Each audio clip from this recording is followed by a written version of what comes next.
ఈరోజు భారత communist party CPI party ఆధ్వర్యంలో 77వ స్వాతంత్ర దినోత్సవాన్ని పురస్కరించుకొని పార్టీ కార్యాలయం ముందు మా పార్టీ పట్టణ కార్యదర్శి చేతుల మీదుగా ఈరోజు జాతీయ జెండా ఎగరవేయడం జరిగింది. ఈ జెండా కార్యక్రమం వచ్చినటువంటి మిత్రులకు అందరికీ ముందుగా, అలాగే సంగారెడ్డి కాన్స్టిట్యూన్సీ ప్రజలకందరికీ ముందుగా 77వ స్వాతంత్ర దినోత్సవ శుభాకాంక్షలు తెలియజేసుకుంటున్నాను.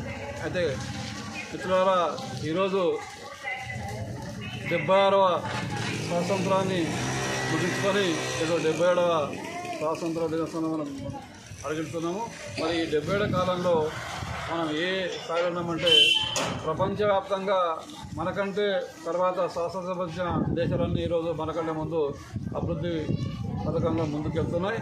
ఈరోజు మన పాలకుల పుణ్యం అని చెప్పేసి కూడు గుడ్డ నీడ ఉపాధి అనే శాశ్వత నినాదాన్ని ఈరోజు కేంద్రం కానీ ఇటు రాష్ట్రం కానీ ఉపాధి కల్పనలో నిరుద్యోగాన్ని నిర్మించడంలో రెండు ప్రభుత్వాలు కూడా విఫలమని చెప్పేసి ఈ సందర్భంగా తెలియజేసుకుంటున్నా. అయితే బంధు ఎలాంటి వాళ్ళకి ఇస్తారంటే, టీఆర్ఎస్ జెండా పట్టుకొని వాళ్ళ వెంట ఎవరైతే తిరుగుతారో వాళ్ళకు మాత్రమే దళిత బంధు ఇస్తున్నాడు. మరి మిగతా వాళ్ళు ఏం కావాలి? దళితులు అంటేనే లేని వాళ్ళ కోసమే కదా అప్లై చేసి ఆన్లైన్ చేసి గంటలు రోజులకు మనం నిలబడి చేస్తున్నారు.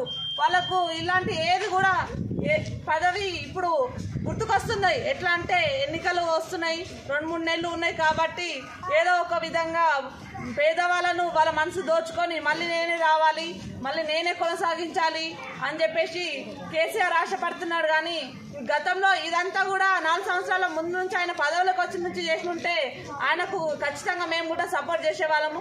అప్పటి నుంచి గుర్తుకు రాంది 3 నెలల ఎలక్షన్లు 3 నెలలు ఉన్నాయి కాబట్టి ఈరోజు ఇవన్నీ గుర్తుకొచ్చి చేస్తున్నాడు.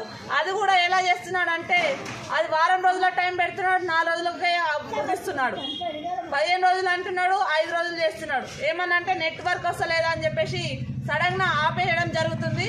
ఇలాంటి వాళ్ళని ఎంచుకుంటే మాత్రం ఇంకా రాబోయే రోజులలో జనాలు చాలా ఇబ్బందులు పడి రోడ్ల మీద పడే పరిస్థితి ఉంది. కాబట్టి ఎవరైతే న్యాయంగా పని చేస్తారో వాళ్ళకి మాత్రం సపోర్ట్ చేస్తామని మేము సిపిఐగా డిమాండ్ చేస్తున్నాం.